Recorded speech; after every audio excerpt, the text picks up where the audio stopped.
All right, good evening, everyone, and welcome to the S.T.E.M Files on OMS TV. We are no longer on Blog Talk Radio. This is YouTube. I'm your host and Chief Operating Officer of Original Man Scientific, Tariq Muhammad, aka Magna Cardiac. I'm usually joined by my co-host, Jabril, who is unable to make it with us tonight, but he's here with us in spirit, so I'll be holding it down for the both of us. I want to thank and welcome my guest tonight, Mr. Damien, aka the Wellness Mogul, excuse me. How you doing, sir? Hey, man, it's good to be here. Awesome. So the theme of the show is to really talk about your brand and how you built the Wellness Mogul identity. So right now I'm going to go ahead and read your bio, and then we're going to go from there. Sound good? Yes, sir. All right. So Damien McSwine is a former, am I pronouncing that right? Yep. Okay, is a former professional basketball player turned wellness author and now consults professional and personal clients on nutrition. It was his travels to more than 50 countries that compelled him to become what he describes as the nutritional anthropologist. I like that. He became very interested in learning the dietary customs of foreign cultures and how his findings could impact others globally. As a passionate lecturer certified by the prestigious Ivy League's own Cornell University, Damien now travels the world, sharing his acquired knowledge on complete wellness. Damien's overall philosophy identifies and combines nutrition and psychology as the linchpins to sustain vitality. His approach is very unique in that he has identified one specific area of health that when deliberately focused upon, could change the state of wellness for humanity as we know it. So I'm gonna leave it at that and let us kind of go into the last part as we go throughout the show. So tell us, man, how did the Wellness Mogul brand come about? What was the inspiration behind that? Well, I like health, I like wellness, but I wanted to use something that was all encompassing, not just health. When you think of wellness, most people think of nutrition. Now, I know that I usually talk about nutrition, but I'm starting, if you can look at some of the content that I'm putting out, what I'm starting to do is I'm starting to share a little bit more on spiritual, mental, metaphysical, because wellness is all those different things. So if you're not well mentally, you can have a strong body, but the brain controls the body. So you're going to crumble eventually. And mogul, when you think of mogul, you usually think of business. So I like to talk about finances and being able to sustain yourself as well. I've been talking about it a little bit, but I started with the nutrition, and so I'll incorporate everything little by little. So I said wellness, mogul. What would be optimal would be if you could have money in your pocket, living a life on your terms, but also still be healthy and have the life that you want on those terms. So this is why I put wellness and mogul together, but you can really apply it to any aspect of life. If your finances are well, if your health is well, then you're going to be well. And so mogul is just becoming a master in a certain area, being great in that specific area. Now, those two things are very important to everyone, especially those that look like us. Why are those two things the most important? Why is health and why is being able to have a financial or be financially free? Why are those two things some of the most important things that we must pay attention to as a community? Well, the reason why they're important is because one usually affects the other, usually in many instances. Now, we could say that even though you may have money, people can still be sick because actually a lot of times when they're affluent, when they have the financial well off or they're financially well off, they tend to eat things that are really not good for them. But they think that they're good for them because of how much they cost, but they're really not that good. So they affect each other in that a lot of people believe that because you don't have money, and this is what I found out through studying around the world, they think because you don't have money that you should be unhealthy. But actually, some of the best places in the world, like Costa Rica, a certain spot in Costa Rica, Nicosa, Costa Rica, has the most centenarians per capita in the world. And they don't have the money, nearly the money that we have in Atlanta and Detroit and Chicago, in New York and Los Angeles. So we know that money is not the deciding factor for wellness. Principles, habits, and discipline are. So ideally, these two things are pretty much going to dominate our lives. If you're not healthy or if you don't have money, these things are going to bring a lot of stress upon you. And once you have that stress here, stress tends to permeate the body. It's going to want to get off the brain. And so it's going to go to the weakest part, at least in my estimation, it's going to go to the weakest part of the body, the part that's had the most damage done to it. And a lot of times, this is where you see what heart problems, liver problems, pancreas problems, in addition to the insalubrious lifestyle that people lead in terms of nutrition. Mm. Do you think that people's understanding of nutrition also plays a role in how they end up treating their diet and their lifestyle? Because what I've noticed, at least in my studies, a lot of people don't understand what nutrition is. They think that um, every person has a certain way of, or a certain type of food that they should eat based on what they're going through. What do you think is the most common misconception with nutrition, and how can people overcome that? Well, one is that they think that more means better. And I'm of the belief, especially in terms of the amount of meals that you eat, that fewer meals Yes. is better. Right. Because the more meals that you're consuming, the more energy it's going to take to break down. And if it's taking energy from you, then that means that that energy cannot be allocated to make the repairs that you need for your body to build back up quickly. So if every time you look up, you're putting something in the system, and the digestive system is like, here we go again. We got more. Now we got more. And this is why people get sleepy after they eat, because the digestive system needs so much energy to break that down. So you have very little amount of energy after that to make other repairs, to do other things.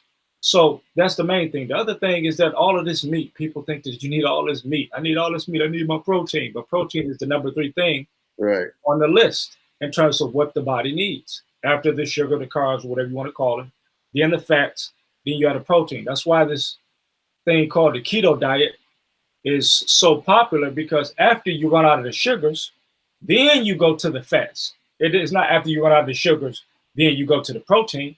So the protein is the number 3 thing on the list. And you can really say amino acids, not necessarily the proteins, because the amino acids are the building blocks necessary to create the protein. Now, I'm not saying protein is not important, but it's not the top of the chain, because the brain is, from my understanding, the brain runs a lot on sugar.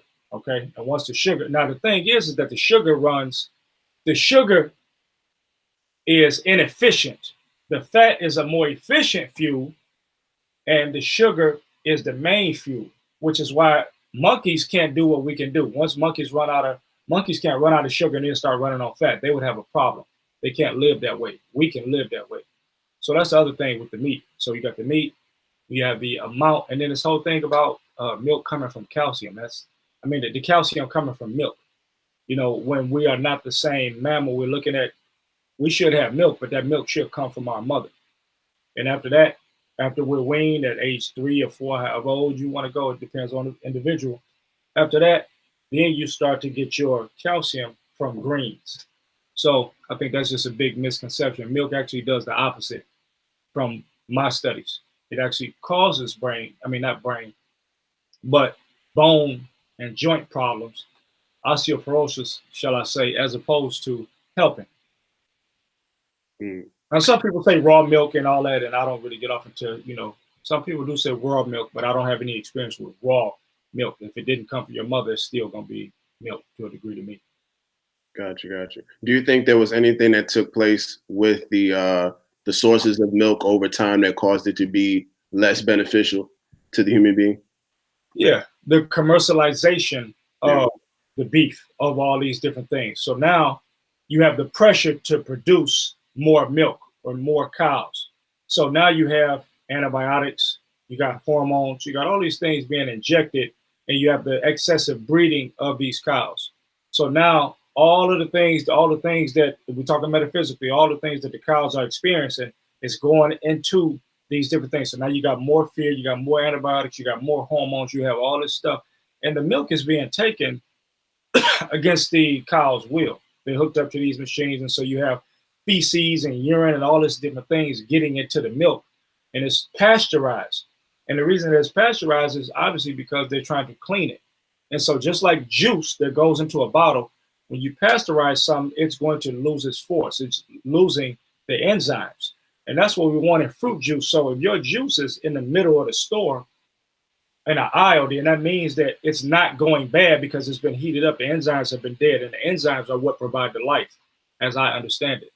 So the enzymes will be what's providing the life, even in the milk, which is why the raw milk probably would be a better option for you if that's what you're going with. It will probably be a much better option for you. Now, it still has some things in there, but it's probably going to be healthier than the milk that we are consuming, which is pasteurized. Absolutely. You know, the enzymes, they start and end all biochemical processes in living things. So definitely, if those enzymes are removed, then you're not going to have the same, you're not going to have a product that you need to live off of. Your body's not going to be able to do anything with it. You're basically, it's uh like you're pouring syrup down a drain.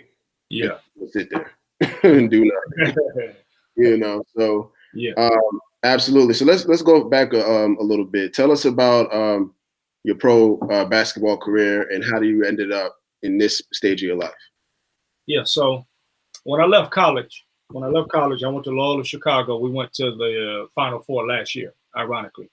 Mm-hmm. First time in a long time that our school did that. And when I left college, I actually had to go back because I was playing. I went to play minor league, but that was a short season. And so my mother said, man, you got to finish this degree stuff. You know, you think you're going to the NBA, you got to finish this degree. So I finished the degree up. I went back and finished the degree, got a degree in criminal justice. I was going to go to Kent School of Law. I think it's in Indiana, if I'm not mistaken. I was going to go to Kent School of Law, but I said, man, you know, we always work out. Everybody want to go to the league from Detroit. We all want to go to the league. So I went, and then I went overseas to Asia. I went to play with a team from Kuwait in the Asian Club Championships. And so in that league, you play against people from different countries around Asia: Hong Kong, Iran, Lebanon, Syria, Saudi Arabia, and some other places. Some good teams. And each team had a couple of foreign players on the team. So I wind up averaging like 31 points in the tournament. I won the dunk contest. They gave me a nice check for that, in addition to whatever I was going to be paid. And from there, things just kind of grew a little bit more for me. And then I went to Germany. I went to Austria. Started playing in Turkey. Started playing and went over to China. Went over to Venezuela. And from there, things just took off because your agent was trying to get you into different places. But during that time, while everybody was kind of hanging out, of course I hung out, I had fun. I've never been a guy to do drugs or drink, you know.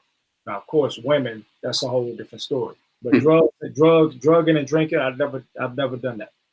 So I would hang out, and a lot of times I would have to be the designated driver and stuff like that. But I would establish alliances in different countries. And I would go out and I would study the culture of what these people are doing. I'm saying, these people don't live that long, or these people live long, or what are they eating? And from there, I started to just kind of take mental notes of what these people are doing. And I learned a lot, especially I was in Lebanon. I was in places that you would think that they're not playing basketball, but there's some really good basketball players. You would think that these places are war-torn countries. I was in Yugoslavia, where it was some serious basketball. During the time in Yugoslavia is where I made the most strides as a basketball player. And the reason I would say that, and I wrote about this in one of my books, is because them guys practice like you've never seen before over there in the area where Tony Koo coach and all these different guys, Peja Stojakovic, and I can't even name all of guys. This Dragic from the Miami Heat, like all the guys from this area over here by Slovenia. And so we practiced a lot, man. And that's why I learned that repetition is the mother of all skill. So this is why I try to explain to people in health, you're going to have to practice this thing. You know, practice doesn't make perfect, it makes permanent. So whatever you can practice the wrong thing and it's going to be permanent, or you can practice the right thing and it's going to be permanent. And so I just started to really, and I was going to bed real early over there. I felt the best I ever felt, man. I was over there. I made all league first team. I made all defensive team, and we won the championship. And that was a great time. But I started learning a lot about the people from that area, the Albanians, the Bosnians, the Serbians, a lot of people, Kosovo, people from that area. I learned a lot. And so I just kept going from there. I broke my foot during that time. Calcaneal bone. It's the bone in the heel. Mm-hmm. So there's where I learned. And by the way, I played 3 months on that and won another championship. Listen, I played 3 months on that foot and won another championship in the NBA Summer Pro League, and out in Los Angeles, out in Long Beach. And so, but what happened? Trying to play out there messed me up on the biggest job of my career. I had a job signing to play with a team in Turkey, which is a very good league. A lot of NBA players, I was playing against a lot of NBA players. I eventually played in Turkey. Like in the next year, like 8 months from that time. But I say all that to say that being impatient and not learning when you need to sit down can cost you your future, man. And that's what it did. My career went a totally different way. Because I won the championship, I should have sat down and been ready for the new season, because my agent got me a great job where I was going to be the point guard of this team in Mersin, Mersin in Turkey. And that team, that would have took me off.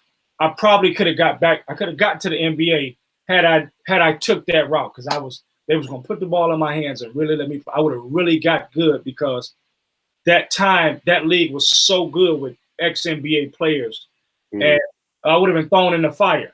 That's what I'm telling you.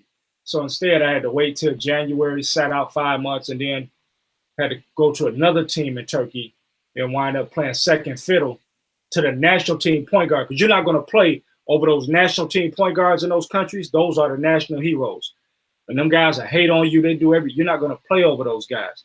And so I wound up leaving that team, and my career, I bounced back in Austria and stuff like that. But all that to say, and I had some more injuries, all that to say is it led to the last injury in Dominican Republic, where it wasn't really an injury. It was like a bunion surgery, and they did the surgery wrong. I opted to get the surgery down there. They did the surgery wrong, and my foot got infected, and they were going to cut my foot off. Oh, listen, bro. When I tell you exactly. And so I wound up having to come home. And somebody at home discovered that the foot was still infected. They was like, man, this thing's still infected. So I went to the doctors. They was like, man, who did this surgery? The doctors here in the States. Like, this is the worst surgery we ever seen. And so they was like, you don't need to worry about trying to play again. You need to worry about trying to walk again. Wow. And so they did 5 surgeries in 1 year on my foot. And the last surgery was a titanium toe joint replacement. So my big toe on my right foot is steel and plastic. It's not a regular toe. Yeah. So they was like, man, you're never going to play again. What are you doing? So I wound up battling back. I really dug deep in all my studies. And I battled back in 2011. And I came back to the court. But needless to say, everything that I learned helped me to come back. From resting, from stretching, from eating minerals, from certain things that help bone matrix, collagen, everything, bones, calcium, all that. Where do you think you'd be right now had you not got more involved with health and nutrition to help you bounce back from that injury? Where would I be? Where do you think you'd be now, like in terms of the health, especially with your foot? Yeah. Where do you be had you not taken that seriously? I would probably just be doing some kind of everyday. I would still be doing something, because I've always been a driven person. I would have found a way. I just may not be right here, right now. But this is like my calling to inspire, to share information with people. I've always been a person to do this, but it might have taken me longer. But I tell you what I kind of wish that I would have did. I wish I would have just stopped playing right there and not even try to go, but I just needed to do it to prove it to myself, because I could have cut this conversation. I know we all would have been younger, But I'm saying I could have cut 5 years off of this, and I could have done all of this stuff 5 or 6 years ago, as opposed to right now.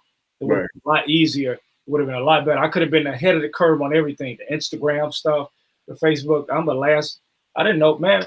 It actually was good that this stuff didn't happen, because I would have got myself in a lot of trouble overseas with this Instagram and Facebook stuff. So it worked out. It just might have taken me a longer time if I wasn't as serious. Yeah. Got you, got you. So when you were traveling all over the world, performing on many different teams, what were some of the health differences or the nutrition differences that you've seen in these different countries? And, One, and what would you say, like, aside from the U.S., like let's just exclude the United States. yeah. Out of the countries that you traveled in, what would you say had the best best nutrition, best health, best overall wellness that you've seen? Best wellness. Well, let's start from, let's go backwards with it. I would say in terms of the best healthcare system, Okay. Austria and Germany. Austria had a lot of. I tore my MCL over in Austria, messing around, man. Two teammates, they want to jostle and get hard and practice with each other. Two postmen, they are arguing, jostling, and somebody elbowed another one. They fell into the side of my leg and tore my MCL, man. It was crazy. Like, could you imagine a guy that's 250 falling into the side of your leg? But luckily, it tore from the bone. It didn't snap in half. So I needed 4 months to be with this, those braces that you can adjust the degrees on it. Like it was a big old brace, but I did a lot of rehab over there. So it all worked out. They was mad they had to pay me and keep me there, but it worked out.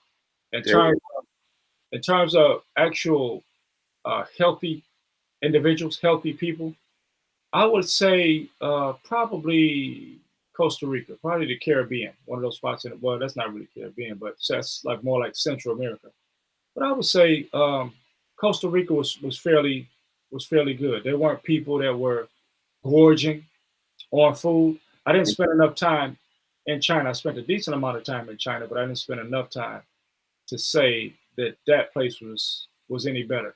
What I did like about other places in Europe, like is that they weren't gorgers of meals. Like your breakfast wouldn't be with wheat and the bacon and the eggs and all that. It wasn't that. It would be like a piece of bread and some jelly or something like that. Maybe milk, maybe, but it would be like a croissant in France. You would do that. You would do some jelly. It would be something light. It wouldn't be nothing heavy. You eating out at restaurants, you're not getting these big plates, these big portions. Right. So Europe, everything is smaller. What that taught me was that we believe in more. Even your living quarters, everything is a lot smaller. You don't, where we're from, you want to get a 6-bedroom house when it's only 3 of y'all. Like, what do you need that for? You want to get 10 pieces of chicken when it was only 2 of y'all. Like, why do you need 10 pieces of chicken, man? Come on. Like, 2 pieces is not good enough for everybody. So being over there showed me that we live in excess. We usually live in excess. One of the other things I learned is that the French people cook with cream, butter, lard, and fats, and they don't even have the same amount of heart problems that we have. I thought that was very interesting. They call it the French paradox. But one of the things that we do that I did learn is that we use these vegetable oils, these trans fats. Right. This stuff will blow your heart up, man. As you know, those things are just not good. And the quality and the kind of meats that we're eating versus a lot of those countries over there, what they do is some of them don't have Monsanto in the country, So sometimes you can get your fruits. A lot of us, some of these places send fruits to the United States. Some of the farmers markets use some of these countries, but like Germany and some of these places, they have guidelines. United Kingdom, they have guidelines, or they don't even let some of that stuff in their country, man. They test all of it because they don't want stuff bothering their people. I don't blame them. Yeah. So certain like vitamins and all that, some of those countries, they scrutinize this stuff. It ain't no just coming in. This stuff need to be tested and scrutinized. What's in it? Okay, that ain't going. That's not going. United States, it's just like capitalism. Right. So, that's one of the things that I did like about these countries. So I would say the Costa Rica was probably up there on my list. Mexico, a lot of fattening food, man. Those quesadillas and all that. They ate a lot of fattening food, man, which wasn't a surprise, which is why they were like number 2 or 3 in obesity behind the USA. Um, so yeah, I would say as far as Europe, I like Austria. They were pretty healthy. Austria was pretty healthy. Yeah. Cool, cool. So, we're actually approaching like the end of the show. We're coming up on the last couple minutes of it. In terms of now, this is something that we like to ask all of our guests at the end of the show. When it comes to well, we try to match it based on what it is we're talking to them about. So I got let's 10 more minutes too, man. I got 10 more than what I told you. gotcha. Okay, okay, cool, cool. I All do. right. So say for example, right? You have children? No. Okay. So who's the closest person in your life right now? My mother and brother. Mother, let's say mother. Okay. So say for example, you're in a room with your mom and your brother, and they ask you, Damien, what does nutrition mean to you, and why is it important to you personally? What would you tell them? I would tell them nutrition is important because of energy. I'm using that we need it for energy, and we need that energy for production. Production of what or for what? Production to become the person that you're supposed to be. So that would mean becoming the best father or mother or brother or sister, becoming the best business person if that's what you're supposed to do, the best athlete. But it's for energy. It doesn't mean for you to live to be 100 years. You might not live to be 100 years. So this is about energy and production. And that's what I view nutrition as, for you to have the vitality to be the most that you could absolutely be. So we eat for fuel. That's what nutrition for me means. It means fuel, not just donuts and all that stuff, because those things can't really get you full, which is why you have to eat 10, 12 of them at one time. That's not food. You wouldn't, what I'm saying? It's just not food. So I Right. think fuel for production in life Gotcha. to reach your higher purpose. Cool, cool. So I actually there are two questions I actually couldn't wait to ask you when we got on the show. One of them, two of them are related to nutrition. One is the soybean. Okay. What's your viewpoint on that? How do you what do you think is the big deal about the soybean, and do you feel it is necessary for someone who doesn't eat meat to get the protein that they need? Okay. Well, I'll go back to the people that I quote unquote got the certification from, that I went to school with. They did all those studies. They out there at Cornell. Gotcha. The thing about the soybean, number one, is we're living in a GMO world right now. So soybean is like one of the top 2 in our country, top 2 or 3 in the country in terms of GMO produced foods. So not only are you eating, the chances of you probably, the soybeans that everybody's probably eating is probably going to be a GMO food, genetically modified. That's the first thing. Number two, we all know that, well, not we all know, but it wasn't initially made for our consumption. It was initially made for other things, right? So the deal is that when you're consuming the non-GMO, especially the non-GMO soy, now you're playing with estrogen levels in the body, especially with men. This is very problematic. So the chances of us, I'm not saying that soybean all together, 1000% is bad, but if it better be organic and it better be in small amounts. Now, there's a caveat to what I'm gonna say. The caveat is I look at soybean as a transition food. Okay, transition, getting you from point A to point B.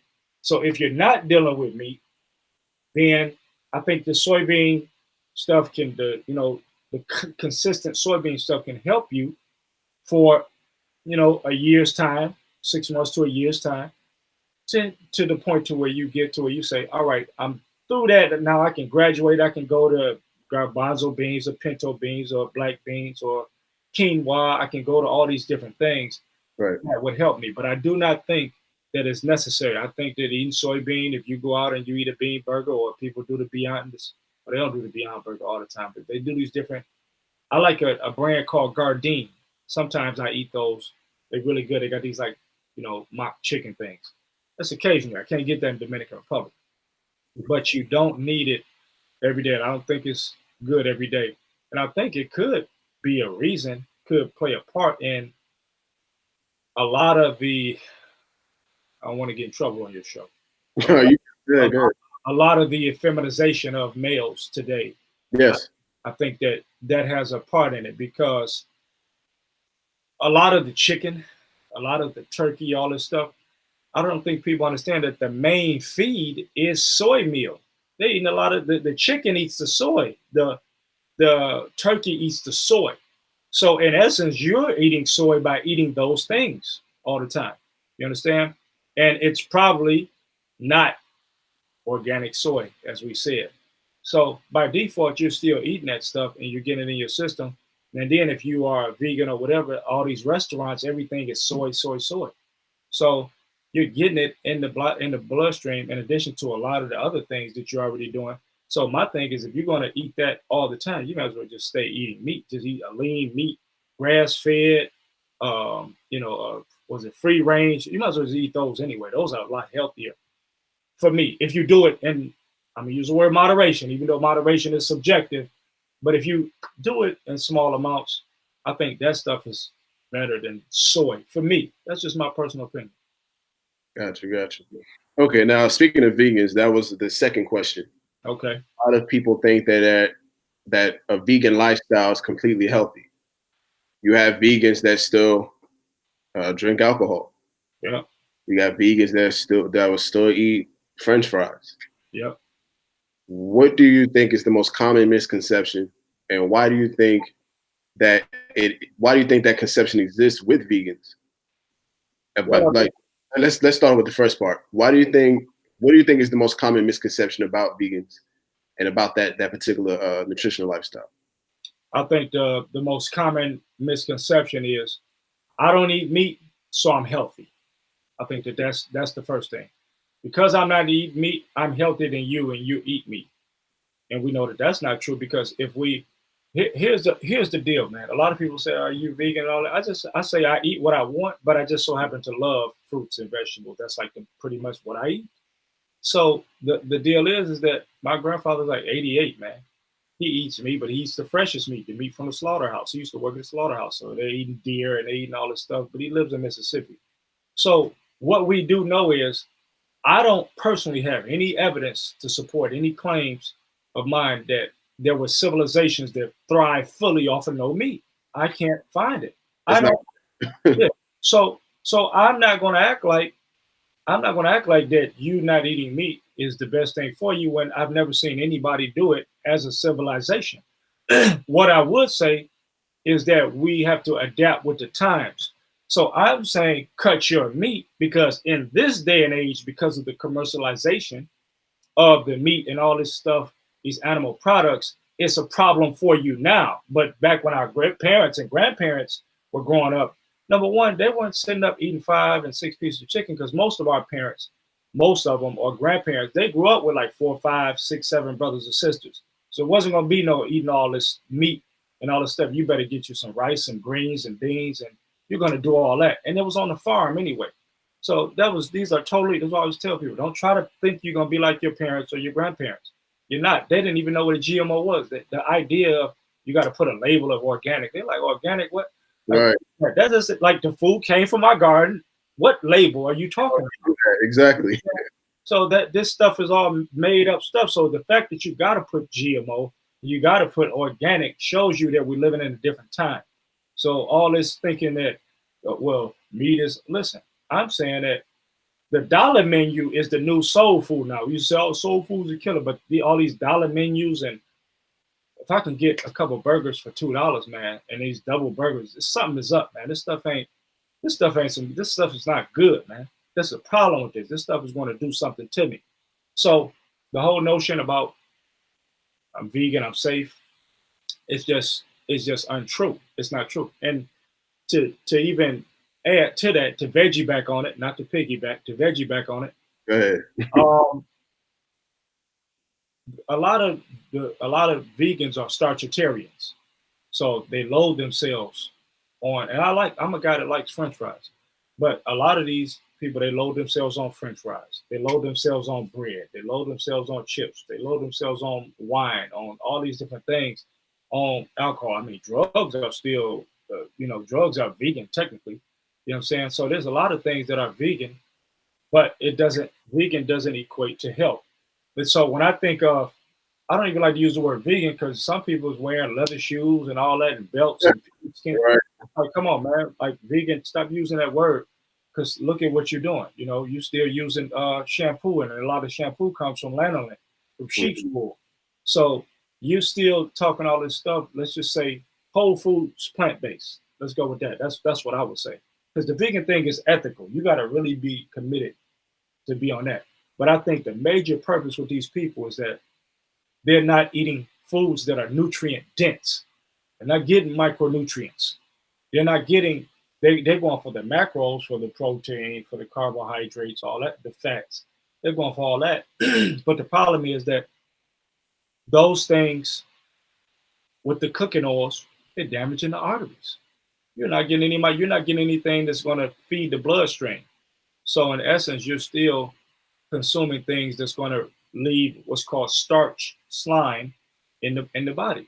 And that starch slime is going to start to penetrate and is going to encompass a lot of different aspects of the body, which will eventually damage the tissues and start to build up mucus. So to get the starch slime out, you have to consume these foods like grapes, like limes, like watermelon. You got to consume all these micronutrient dense foods that you should have been consuming all along that would help the body, onions, all that stuff to consume to help the body to cleanse itself, but more importantly, giving the body something to rebuild itself. Coming back to that whole question you asked me about fuel, because that's what it's about.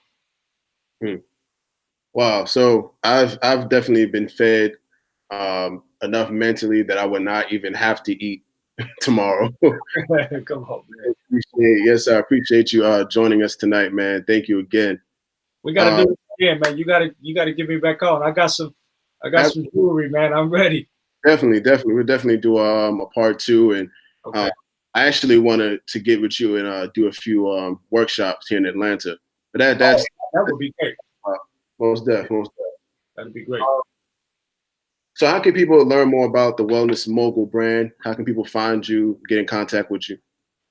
You can find me at Wellness Mogul, WELLNESS, on Instagram, on YouTube, Wellness Mogul channel, on Facebook. I haven't had the website. I'm coming with a website, but you could also check out our herbs at poweredbynatureherbs.com. And we also, next time, we got to talk about brand building and individuals, helping individuals to build, because that's a big part. That's one of the things that I want to get into with the audience, your audience, my audience, all these different audiences, so people can become self-sustaining. And you know about that because you know what the minister preaches, you know what the great Honorable Elijah Muhammad preaches. I know that because I grew up here, Nation of Islam, with a lot of different people. I went to school with Elijah Muhammad's great grandson, my man Furquan Muhammad. So I know all these guys. Wonderful. Yeah, so that's what it is. Okay, cool. All right, so for those who are watching, this has been another edition of the S.T.E.M Files on YouTube.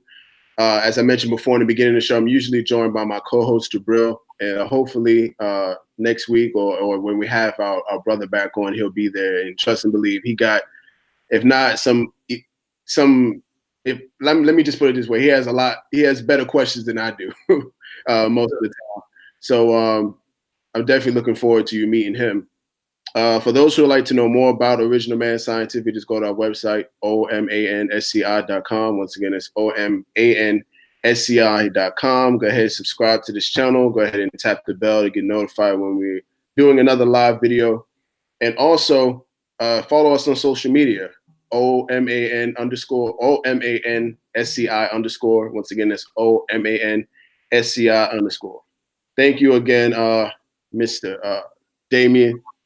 I don't know if you get this joke a lot, but I get it.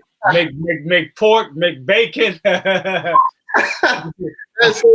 one of the reasons why, like, I put on the advertisement just Wellness Mogul. Yeah. I know with my Muslim brothers, they used to murk me with it. My Hebrew brothers too. Make bacon. They're like, man, well, you got to change that name, man. Oh man, it's all good, man. Trust me, Wellness Mogul fits you great, man. But like I was saying, man, thank you so much for joining us. I appreciate it, man. This is a platform you're always welcome on, and I can't wait to work with you in the future, man. No doubt, brother. Likewise. All right, cool. But once again, everyone, peace and blessings. Another edition of the S.T.E.M Files. Peace. Peace.